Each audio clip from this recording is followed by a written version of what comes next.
पंडित जी के लिए स्पेशल गीत। अब ओम भूर्भुवः सः पढ़ी पंडित जी, अब ओम भूर्भुवः सः पढ़ी पंडित जी, अब ओम भूर्भुवः सः पढ़ी पंडित जी, अब हाली हाली बेदवा उचारी पंडित जी। पंडित जी के माई बड़ा होई दाई, इने के झगड़ा ओने लगाई, लोगवा मारेला झोटा खींच के।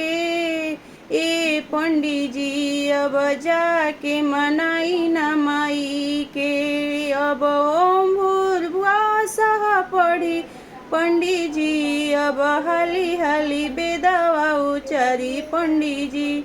पंडित जी के पुआ पकावत रहली पुआ, सब पुआ खा गईले चूहा।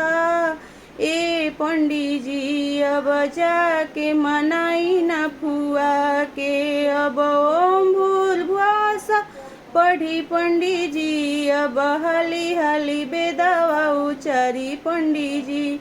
पंडित जी के दीदी लगावत रहली विधि, विधियो न भइले सीधी।